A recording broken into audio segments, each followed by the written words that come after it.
you've done an investigation into loan sharks, an incredible story you did on Sokolon, and there are lots of them now, by the way. So, what would you say gave rise to the wave of illegal loan apps operating in Nigeria and, to a larger extent, West Africa? So the complex mix of circumstances that led to the explosion in the illegal loan space in West Africa is kind of similar to what led to the same thing in Southeast Asia and in South America as well, which is where anywhere there is a large population of relatively poor consumers who are credit hungry, because the engine of the global economy is credit. So consumers generally are credit hungry. But in parts of the world where, first of all, the consumers are poor, and secondly, there isn't enough consumer credit that is readily available. The market is very, very underserved.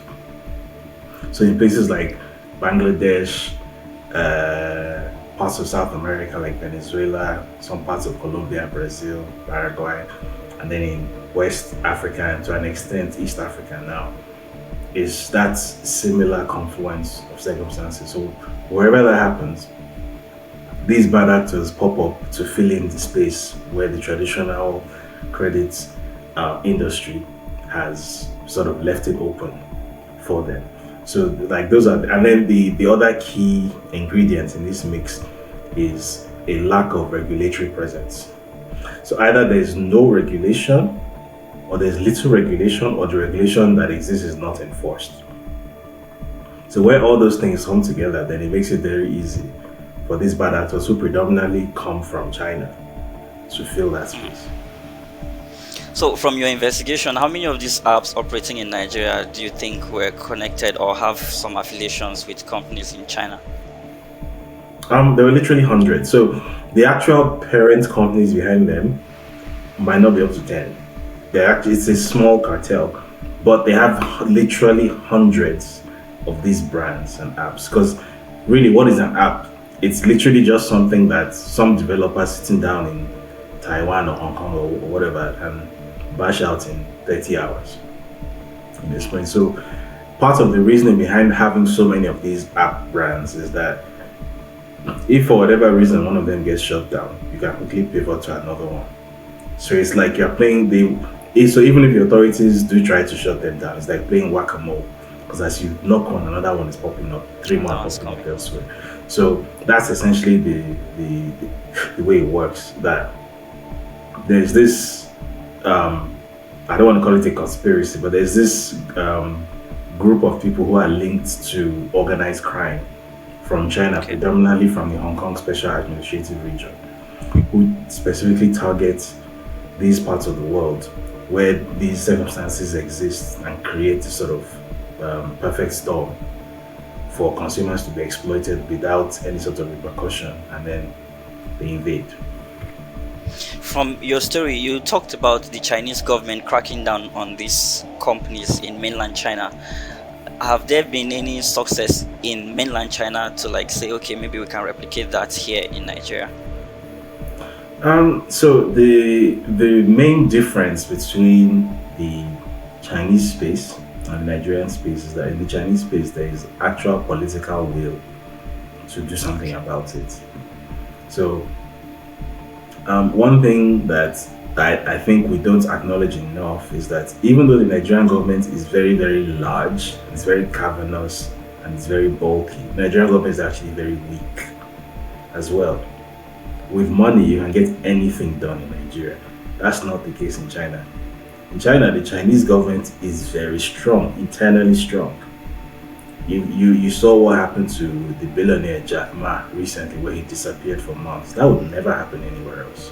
But that can happen in China because the government is actually more powerful than even the biggest corporations in China. That's not the case anywhere else. So the political will exists, and the ability to use that political will to actually take action against these people who are actually very powerful people in their own right also exists. I don't believe we have that in Nigeria. In Nigeria, whoever has some tukobo can manipulate anything, literally anything, his way. I mean, I don't want to go into places that I'm not supposed to go for the purposes of this conversation, but I you can think understand. of very recent examples of how that happens. Yeah. That using just money, you can get absolutely anything done in Nigeria. So that puts these Chinese loan sharks at a serious advantage in Nigerian space. Um, Not to get ahead of you here, but so after I did my story, initially there was the sense that there was going to be something done because the FCCPC came out and said that the main organization which was spotlighted in the story, that Soko Lending Company, was being investigated. The bank that they were working with was being investigated. The payment processor was being investigated. The consulting company, Philips Outsourcing, was being investigated. There was a lot of hoo-ha about it. And then a year later, very quietly, another story came out saying that some apps have been granted a license by the FCCPC to operate in Nigeria, and Soko Lending Company happened to be one of those entities. How did that happen? How is it even possible that the FCCPC can license anyone to offer consumer credit in Nigeria? Because under the Banking and Other Financial Institutions Act 2020, the only institution that has the power to do that is the CBN.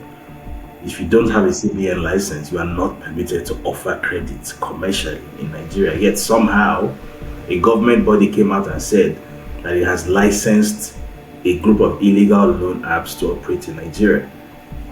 And that was it. There was no pushback. Nothing happened. Wow.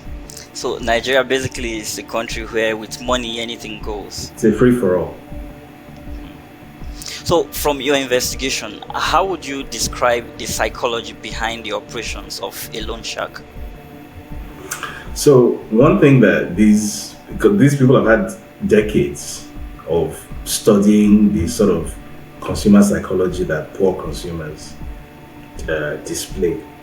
One thing they've come to understand about poor people, which is something else that was very similar to what subprime lenders in the US understood about poor people in the lead up to the 2008 financial crisis, is that even though the general perception is that poor people are bad debtors, they don't like to pay their debts, in actual fact, it's actually not the case. In practice, somebody who makes 500,000 naira a month and is owing 150,000 naira or 200,000 naira is actually less likely to make payments on their loan than somebody who makes 50,000 naira a month and is owing 25,000.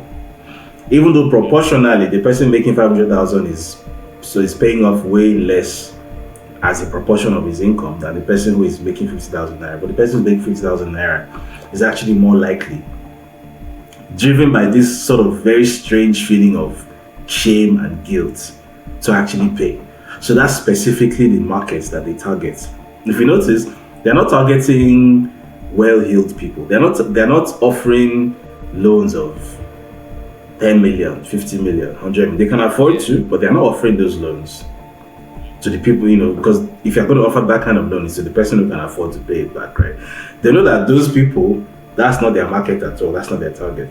They are looking specifically for that very low income segment, that you are a hairdresser, you make 35,000 naira a month. That's who they are looking for.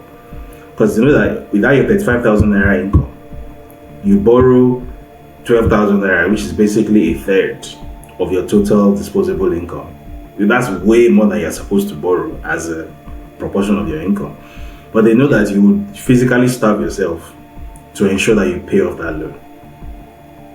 And then as soon as you pay it off, you'll be broke, which means that you have to take out another one.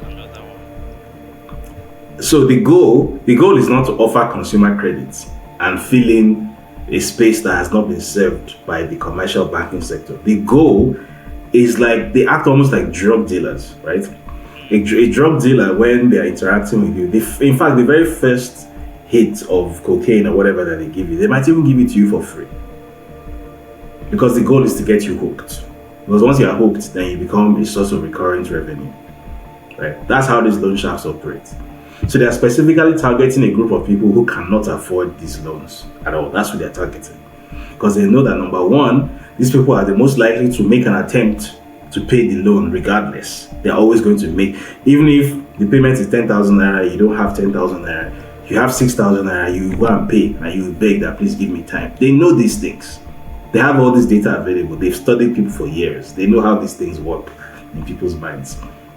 And then number two, they know that because you can't afford the loan, once you manage and pay it off, you probably even borrow from your friends, borrow from elsewhere to pay it off. The only other option that is available is for you to take out another loan. Another one. Yeah, which is called the payday loan trap. It's a very well known thing in the Western world, which is why loan sharks have been banned across the Western world, because these things used to affect their citizens here too. It's called the payday loan trap. But unfortunately, in the global south, in the developing world, it feels as if the regulation hasn't really caught up to these people yet. Or in some cases, like in Nigeria, it's not as if the regulators are not aware, but these people simply have money and they can get anything done. So the loan has actually turned to a product to hook people on. It's not like they are creating a solution. Yeah. Wow. So which is why something else that I neglected to mention, which is also partly why when if you actually in some cases that I'm sure you've come across people who will tell you that they actually paid off their balance. Like they paid it off. They said, I'm not taking out any loan again. I'm done with this. They somehow managed to pay off the whole thing. And somehow they saw a credit alert in their bank account that this loan app sent them some more money. Like basically forced a loan on them that they didn't apply for. That's also a thing. Because again, the goal is not to provide credit. The goal is to make you come back. Turn people into recurrent sources of revenue. Something very important that I think this should have been the very first thing that I would have mentioned is that these loans are the most expensive loans on earth, right? So typically, a consumer loan, so say where I am, for example, if say I wanted to take out an overdraft or a credit card or something like that, a source of consumer credit, my interest rate, if it was extremely expensive, like if I had a bad credit rating, my interest rate maybe would be 9%. And that's like a very, very, very high interest per annum credit line. Yeah, per annum. These loan apps that give out loans to people who are on way smaller incomes, right, than people in this kind of environment. These loan apps give loans at an app between 400 and 6,000% APR. The reason you don't realize it's that expensive is because the term of the loan is very short. So if you borrow 14,000 and they say that you have to pay back 25,000, in your mind that doesn't really register as this is a crazy rate of interest. But the truth is, you borrowed it for 6 days, right? Or 7 days, and you pay back 25,000, which means that on an initial layout of 14,000, they have made a profit of 6 plus 5, 11,000 naira in 6 days. So 11,000 divided by 14,000, that's about 11 over 14 in the percentage. That should be about 65% profit in 6 days. So when you calculate that over the course of a year, so multiply that by so 365 divided by 6, let's say 360 divided by 6, that's 60. So 60 times 60%. So annualized, that's just under 400% APR. That's under 400, just under 400% interest. So these poor consumers are the most exploited borrowers in the world. They are paying the highest rate of interest on the planet. They are literally paying more for credit than what sovereign countries pay when they go to the IMF. But because the term is short, you don't realize how much you're paying. Obviously, none of these apps are giving out loans for 12 months, 2 years. If they did, when you see the amount you have to pay back, that's when you realize that this is not a loan, this is a financial crime. But because it's 6 days, it doesn't register, which is also part of the plan. It's also very deliberate. It's because something else they understand about low-income consumers is that the lower your income, the more likely you are to be numerically illiterate or financially illiterate. So you don't really understand numbers. And that brings us to something about personal finance that Nigerians don't really take seriously. If people understand this about taking loans, I'm sure they would be skeptical about taking these short-term loans, because normally if you go to them and say, okay, I want to take 20,000 naira, and they tell you just 7 days, you pay 30,000. You say, okay, why not? I can raise 30,000 in 7 days. I think that's just how they think. So nobody is calculating this interest stuff. This is Exactly. crazy. So talking about the harassment, how do they manage to get away with cyberbullying and harassment of people, despite the fact that they say we have a certain cyberbullying law in Nigeria, or that only applies to journalists, I So guess? again, two things. First of all, from the regulatory side of things, the regulation actually exists in Nigeria. So we have something called an NDPR, which is basically a Nigerian ripoff of the European GDPR, right? It exists on paper. On paper, there's a Nigerian Data Protection Agency. There's an FCCPC. On paper, all these institutions and laws exist. The problem is always, as usual, the political will, the regulatory will. Do they actually want to do their job, especially when these people come and give them money? Because that's the reality of how these things work in Nigeria. Nigeria is a place where if I decide that I want to open a business, and what my business does is that it slaughters children and boils their hearts. That might sound completely absurd to you, but the truth is, if I had enough money, there are places in Nigeria where I could make it work if I had enough money.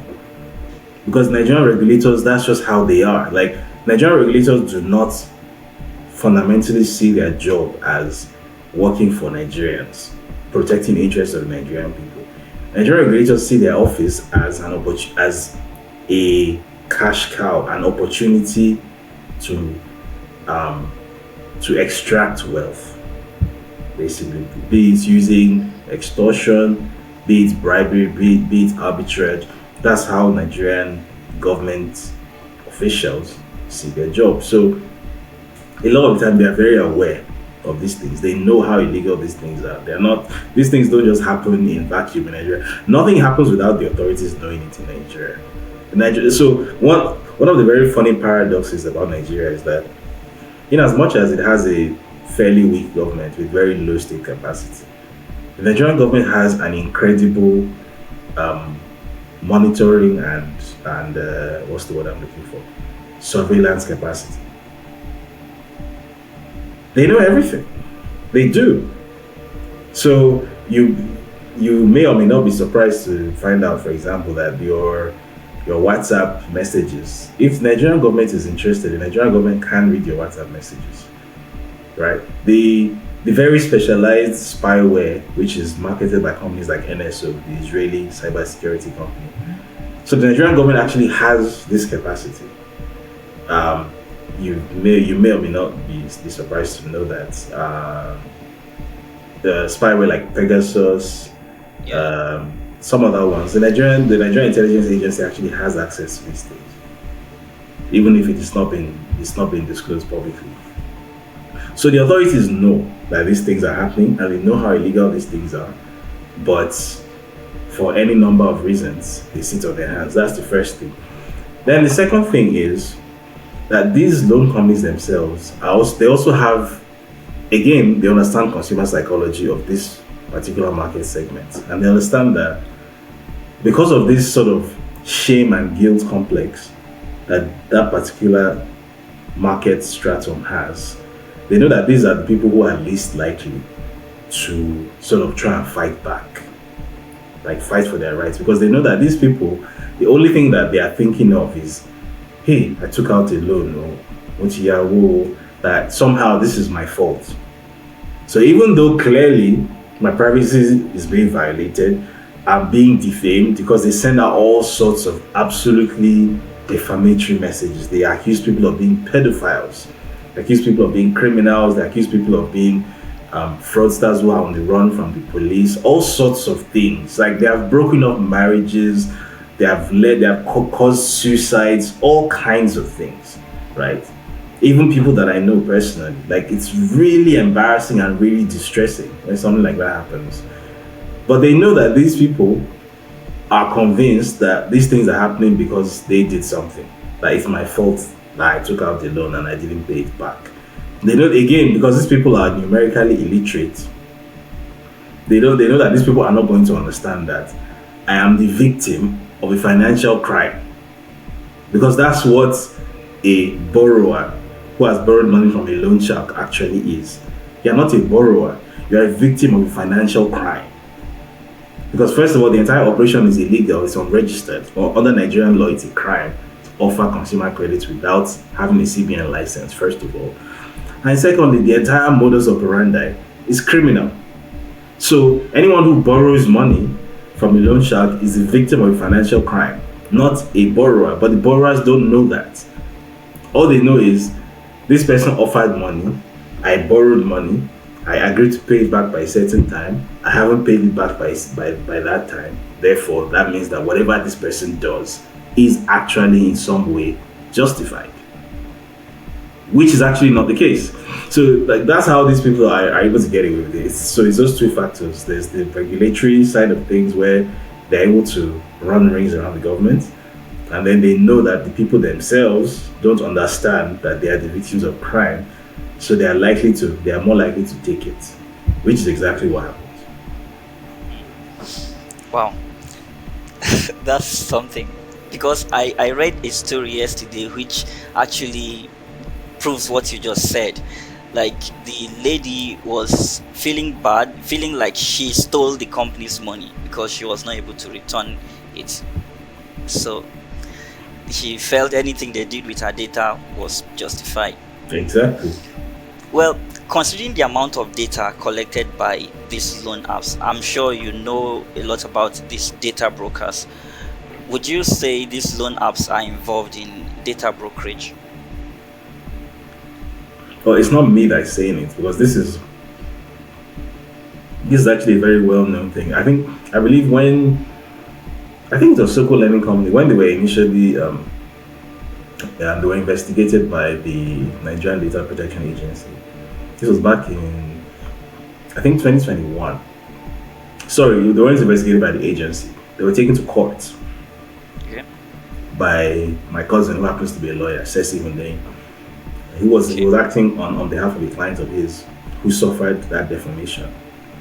And they were taken to court, and it was established in court that these people misuse data in all sorts of ways. They share data with third parties without the permission or the knowledge of the people whose data they are sharing.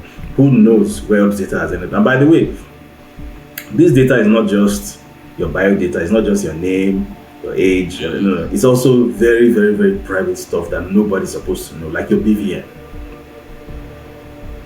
You understand? Like somebody who has your BVN can do a lot of damage with that information. And if you read the story that I published back in 2022, you'll see that the whistleblowers that I spoke to gave me access to backend information where I was the one, when I was publishing the story, I was the one who had to redact certain data fields. Because when I was drafting the story, I could see the BVN. Complete strangers, I've never met these people before. I could see their full data. So if I were to take that data, go to someone in the dark web and sell it, who knows what could be done with that data? This is data that can be used to essentially create a whole identity. Right? It can be used to basically create a digital clone of you. Right? In theory, that data, the only thing that is missing is biometric data. Everything else is there. So in theory, if I gather a dump, a sufficient number of these data sets, in theory, I could create an army of, fake voters. I could register SIM cards to people who don't know that the SIM cards are apparently registered to them. So let's say tomorrow you get a call or you get a knock on your door and it's the police who have come to arrest you, and they say that your phone number was used in a kidnapping transaction. And you see, what kind of nonsense is that? This is my phone, check my record. But they say, no, you have another number that is registered to you. Are you not so and so and so? Are these not your details? Blah, blah, blah, blah. Somebody has probably gone and registered used your details, which they got from God knows where, to register. These are the dangers. And these companies absolutely 100% do trade people's data that way. When you were talking, I just remembered another of your story I read as regards Wema Bank. They could use your data to open accounts with different banks as well. Exactly. They have access to your BVN. Exactly. Which will put you in serious trouble for all kinds of money laundering offenses, including terror financing. Yeah. Well, already, like you mentioned earlier, there's a central bank regulation against issuance of consumer credit by any unlicensed entity. So, what more can the central bank do to curtail the activities of these loan sharks? I mean, to be honest, the central bank has done everything that it should do. It has put out notices several times stating very clearly that any entity that doesn't either operate, use in partnership with a licensed CBN microfinance bank or deposit money bank or whatever, or doesn't have a banking license of its own, is essentially an illegal operation. It has done this several times. The CBN doesn't have an enforcement arm. So it's not as if the CBN doesn't have armed people that go around shutting down. At the end of the day, it's the job of the police. It's the job of the different agencies involved in who coordinate with the police. It's their job to do that. So if these guys are not doing their job, to be honest, I'm not really sure there's anything the CBN can do about that. Does the police really know that it's their job to enforce these laws even? So again, there's a bit of a gray area there because the Nigeria has done this awful thing where, in an attempt to create non-existent jobs and to create employment where employment really shouldn't exist, the Nigerian government, as I mentioned earlier, has become extremely cavernous and clunky. So nobody is really sure what they should be doing at any point in time, because you have a police force, then you have an NSCDC, right? What is the NSCDC? It's a police. True. It's literally a police force. Yeah. And there are so many instances like this. All kinds of agencies have been created there's a Ministry of Foreign Affairs, and then there's a Nigerians in Diaspora Commission. What does that mean? And they're constantly butting heads with each other because nobody's sure who is supposed to be doing what. And they're constantly fighting for who gets credit for what. So many things like that. There's at a point, I don't know if it still exists, but at a point there was a sports ministry and a sports commission. And there's Ministry of Youth. Exactly. So all kinds of duplication of effort in so many ways. So the police themselves might be at the point where it's not even clearly defined at this point what their remit even is. So the more cautious thing to do is just to sit back and wait for someone who is actually in charge high enough to issue an instruction before they take action. Because if before you know, you go out and act and then you realize that you're stamping on someone else's turf, and then it becomes a political problem for you because who gave the instruction and all that. So it's better to just sit in your office, sit tight and wait and observe. And that's the terrible thing that the Nigerian style of state expansion as a tool of employment has created for everybody. How about traditional banks? Do you think they're there to engage in this sort of fraudulent loan practices? So the issue with the traditional banks is actually the exact opposite. Traditional banks in Nigeria don't do banking. Traditional banks in Nigeria do cash warehousing, right? If you check where most Nigerian banks make the bulk of their profits from, it's not from lending to the real sector. It's not from lending to Nigerian consumers or the Nigerian real sector. No. If they make any profit from loans, then it's loans to Dangote, those people. You understand? There's a tiny group of fewer than 100 people who actually get loans for business in Nigeria. For the most part, Nigerian banks do not lend money. If you walk into a bank, even though I think at this point most people have an idea of who you are, most people have an idea that okay, this is how much someone who publishes regularly on YouTube and has so and so number of subscribers could potentially make. So this person should potentially be good for X amount of credit. Walk into a Nigerian bank, I guarantee you, you will not get a loan. As you are like this, I've they had will the not give you. experience. They will not give you. If you walk into it as you are like this, if you walk into a US or British bank, you will get some credit. As you are like this, even as a non-citizen, you will get some credit. If you walk into a Nigerian bank, you will not get anything because Nigerian banks don't fundamentally do banking. They do cash warehousing. So they make their money from forex transactions and treasury. Treasury is where the bulk of their income is from. Treasury and then warehousing money for governments and cutting deals. That's how Nigerian banks make money. So because they have entirely vacated the consumer space, Nigerian banks are not interested in engaging with consumers except when it comes to warehousing their cash. That's all. So the extent of a Nigerian bank's interaction with Nigerian consumers is, hey, come and open accounts with us. And this is the advantage we get. Menial, meaningless advantage for opening this account. That's it. So the 20,000 naira a month that you're making, we're not interested in doing something that can help you to multiply that 20,000 into 40,000, 80,000, 100, 200. We're not interested in doing that. What we're interested in is sharp bring your 20,000 so that using the fractional reserve lending principle, we can then lend out 2 million based on that 20,000 to the people who actually matter, not to you. Right? And then when they do business and bring the money back, and then you come and you want to withdraw your 5,000, we'll give you your 5,000. And then we'll still charge you 15 naira inside. That is Nigerian banking. So as a result of their total disinterest in doing banking, that's what has opened the door for these unethical lenders to come into the space and basically take over the entire consumer finance scene.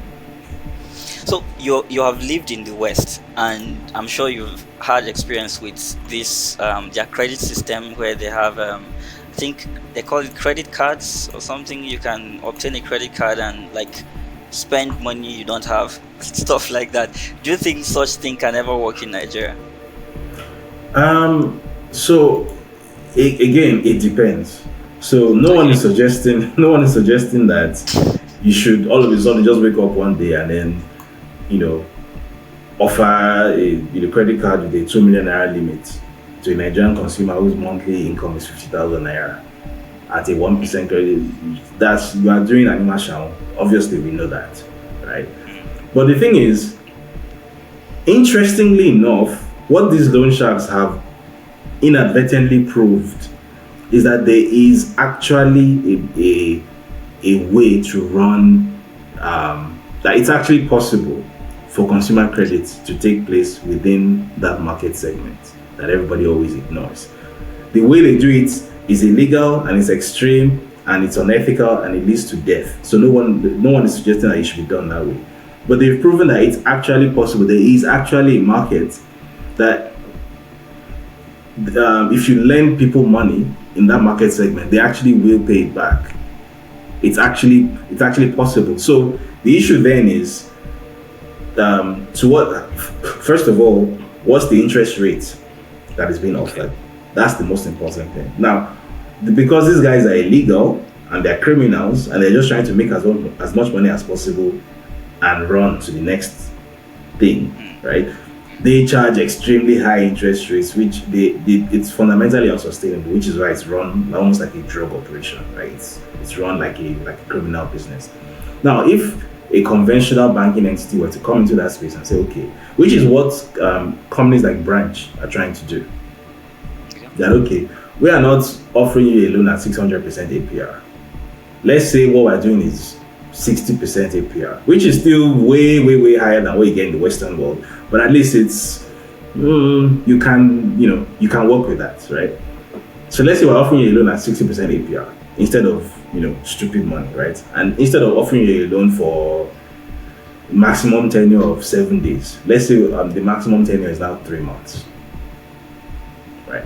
That then creates the opportunity for people to actually do something productive with that money. Because bear in mind, when you borrow money from a loan shark, you are not given enough time to actually do anything with that money before you have to pay it back with stupid interest, which is what guarantees that you're going to keep on coming back and coming back until you wreck, right?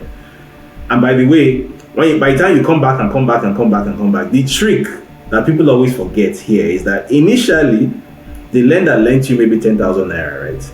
By the time you come back 5 or 6 times, and the amount has been getting bigger each time, right? So let's say by the time you finally wipe out, right, and then they send all those horrible messages to your contacts and whatnot. Let's say what you were owing was 85,000. What people don't realize is that it's not as if the lender has taken a loss of 85,000 because he didn't pay it back. Because if you add all the amounts that they have extracted from you up to that point, it's way more than that. It's an insanely profitable activity, which is why they are doing it. That's why they keep doing it. So when you see people say, running at a loss at all, they are making incredible amounts of profit. That's it. Again, you need to be a bit literate with numbers to understand how this works. Like, they don't want you to come once or twice. If they come once or twice, they barely make any money on your head. They want you to come 11, 12, 15 times. So that they know that you are going to wipe out eventually. They know. It's inevitable. It's like a pyramid scheme. It can only go on for so long. You will definitely wipe out. But by the time you wipe out, what they have made from you is many multiples of what they initially gave to you. So they have actually taken no loss. They have made a huge profit on top of your head. And then as a bonus, that final profit that you were not able to pay back, they will still harass you. And hopefully you might even be able to pay it back. And then if you still pay it back, guess what? They'll offer you another loan. Another one. Even though you defaulted, because that's like a cardinal rule of lending. That when you lend someone money and they default, even if they eventually pay it back, you're not supposed to offer them a loan again because they defaulted. These guys will give you another one within 5 minutes. In fact, they won't even wait for you to apply. They will send you a text message with an offer. Do you know you can get up to blah blah blah blah blah? So that's how these things work, unfortunately.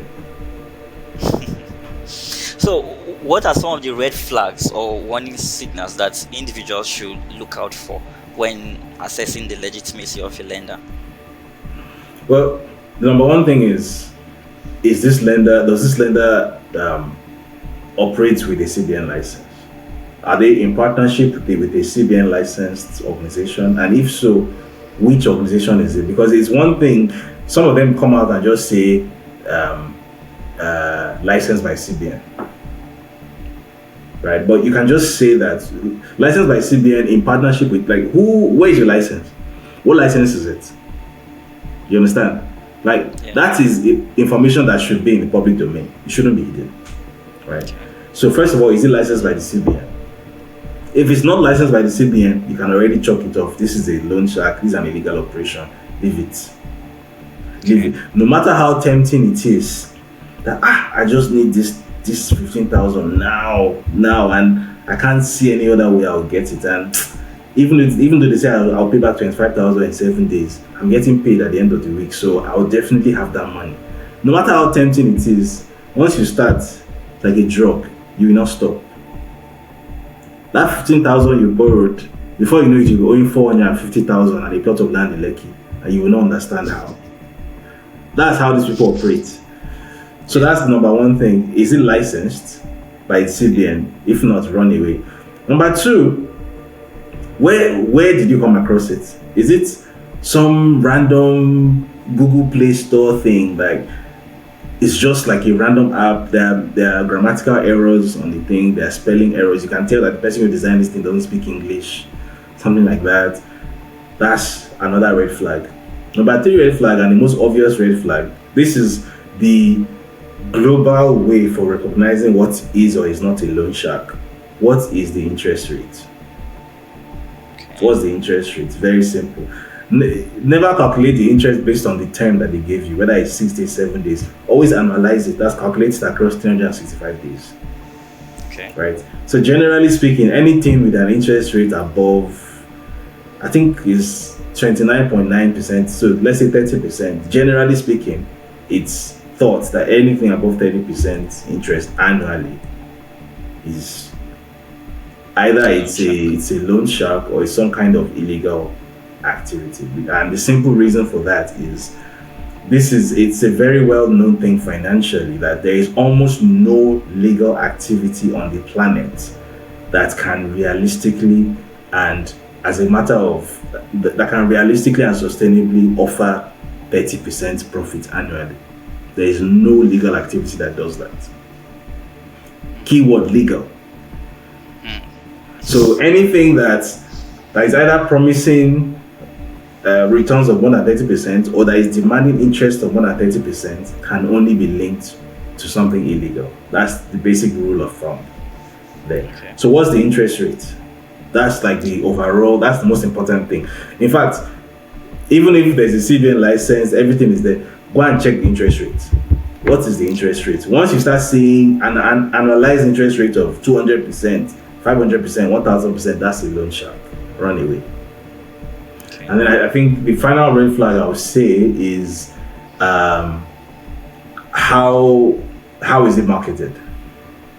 Okay. Because the thing about these guys is that even though they operate very openly in Nigeria, they're also they don't advertise on TV. They don't put up billboards. They know where their limit is because they still know very well that they are illegal organizations. So they still try as much as possible to operate informally, almost in the shadows. Not quite in the shadows, but adjacent. So you might see them pop up on some, Google ad or something, but you will never see them in an authoritative advertising space. So that's another way of sort of identifying the red flags that this company that wants to offer me money that will solve my short-term problem now. When I Google them, what do I see? Do they have a website? Is the website written in English? Or is it Chinese English you're seeing there? Like, these are the very easy tells. Now, for a customer that is owing one of these companies and is subjected to the typical harassment mentioned earlier, what can they do? What can the customer do about the harassment stuff? The truth is, there isn't really much. If it has got to that point already, there's not much you can do.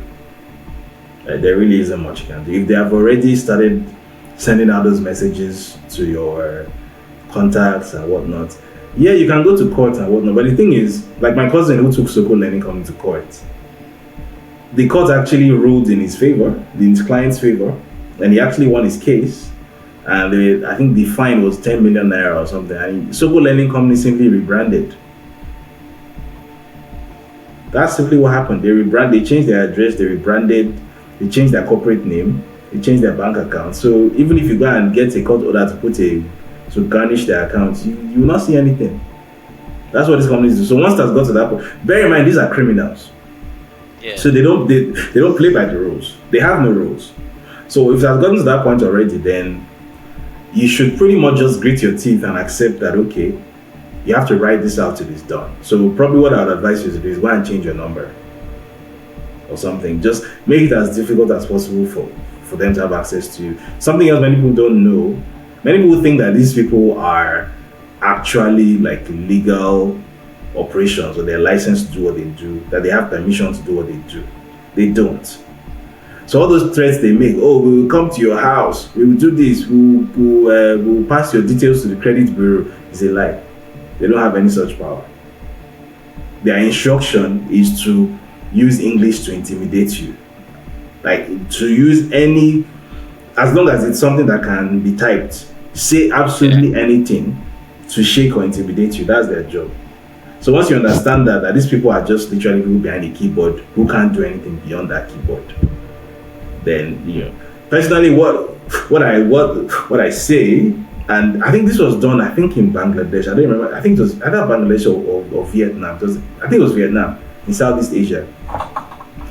When they decided to get rid of this, the people decided to get rid of the loan sharks. What they simply did was that something like 100,000 people came together and all took out loans at the same time and refused to pay it back. Wow. And then, as usual, I started sending out horrible messages and nobody answered them. Nobody paid it back. And the company very quickly realized that we have jammed stone here, we have hit a roadblock, and they quickly exited that market. So what I'm trying to say is that people's fear is what these companies prey on. So the minute you no longer have that fear, like in my story, for example, the person that was mentioned at the outset, where that his wife attempted suicide and whatnot. After my story, because they were sort of put on the hot seats in that very direct manner, their contact details were put out there, their phone numbers and whatnot. You know what they did? They went and cleared all his balances immediately. Wow. Yeah, they stopped harassing him and he and his wife. They left them alone. Because these guys are criminals, they are bullies. So once they get some of their own treatment back, that's it. So I'm not advocating for people to obviously go and do jungle justice. Take a look. I'm not advocating for that. But I am saying that whenever these people get a dose of their own medicine, there's actually nothing they can do about it. They cannot go to the police and report. Because what they did was illegal to begin with. Yeah. Wow. Well, thank you so much, David. But I have just this question I want to really know. I don't know if you've still been following them, but one stunning revelation from your investigation into Sokolon was that one of the most revered corporate brands in Nigeria, Philips Outsourcing, was in bed with a criminal international loan shark syndicate, which is Sokolon now. Now, since exposing them, have the Nigerian authorities done anything with what you said, like maybe take action or anything against the company? They announced a probe, an investigation into Philips Consulting, and unfortunately that was where it ended. Because this probe was announced, so I released that story, I think it was May 2022. The probe was announced August 2022, and then by February 2023, that's when the news came out that they have licensed Sokolon, whatever the hell that means. So that probe, that investigation, I think we know what happened to it. Because at the end of the day, the people behind Philips Consulting are very powerful people. And they're very rich people as well. So some person placed a call through to that person and the case died. That's the truth. Like, it was very bad for Philips Consulting because they actually had no leg to stand on. There was no argument for them. Because you saw how I structured, I did this in a way that there was no plausible deniability. Yeah.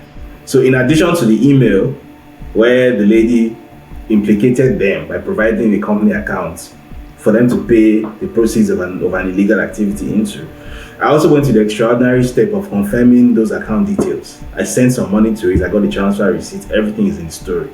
So you can't say that it's not you, and you can't say you don't know what these people are doing. It was very, very, so there was actually no leg for them to stand on.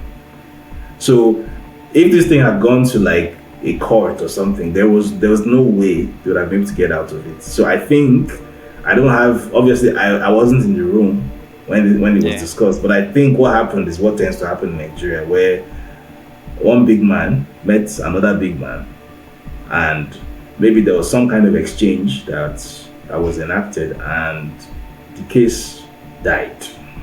Because since that August 2022, where the story on Punch came out that Philips Consulting is being investigated, nothing. Absolutely nothing. Thank you so much for your time. What are you working on now? Because we're missing you now on the Nigerian space. I am working on my 9-to-5 job. Wow. Yeah, I work in tech now. I'm a project manager. Yeah, that's what I do now. Okay. But we are hoping you don't leave investigative journalism. Really? Well, I need a break, and I'm taking one. If it enters my body again, who knows? But right now, I'm taking a well-deserved break. Well, thank you so much. It's really appreciated that you took out time to share your thoughts with us on this topic. Yeah, anytime. All right. Thank you, sir. All right.